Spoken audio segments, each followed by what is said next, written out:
বছর ঘুরতে না ঘুরতেই বগুড়ায় ফাটল ধরেছে জুলাই গণঅভ্যুত্থানে গড়া ঐক্যে।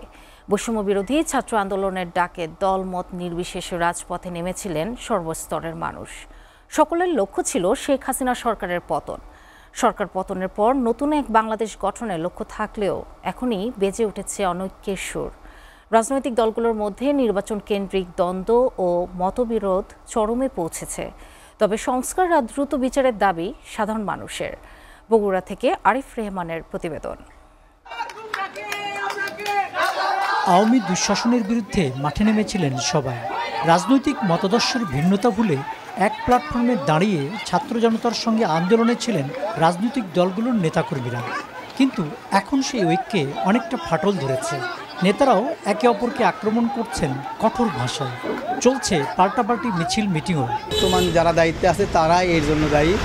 কোনো দলকে তারা বেশি প্রাধান্য দিচ্ছে, হয়তো কেউ ব্যক্তিগত স্বার্থে বা কেউ দলীয় স্বার্থে।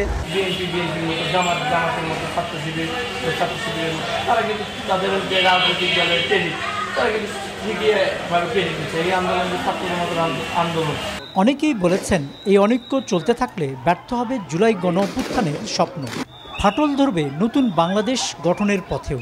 গত এক বছরে যতগুলো মবের ঘটনা ঘটেছে, মব ভায়োলেন্সের ঘটনা ঘটেছে, সেগুলোর সাথে রাজনৈতিক দলে যারা যুক্ত ছিল তাদেরকে এখন পর্যন্ত বিচারের কোনো প্রক্রিয়ায় যায়নি। সরকারের সংস্কার কর্মসূচি, এই সংস্কারটা দ্রুত করে সংক্ষিপ্ত আকারে করে এটা দ্রুত নির্বাচনের দিকে এগিয়ে গেলে একটা পলিটিক্যাল গভর্নমেন্ট চলে আসবে। তবে দলকে সুসংহত করে দ্রুত নির্বাচন ও ৩১ দফা বাস্তবায়নের পথে ঐক্যবদ্ধভাবে কাজ করছে বিএনপি, জানান দলটির এই নেতা।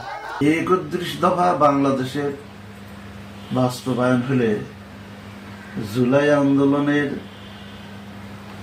যে স্পিড, যে কারণে জুলাই আন্দোলন হয়েছে, সেটা ইনশাল্লাহ পরিপূর্ণ হয়ে যাবে। রাজনৈতিক বিভাজন কাটিয়ে জুলাই শহীদদের স্বপ্নপূরণ, সংস্কার, দ্রুত নির্বাচনের মাধ্যমে নতুন বাংলাদেশ গঠন এখন সময়ের দাবি। আরিফ রেহমান, এসএটিভি, বগুড়া।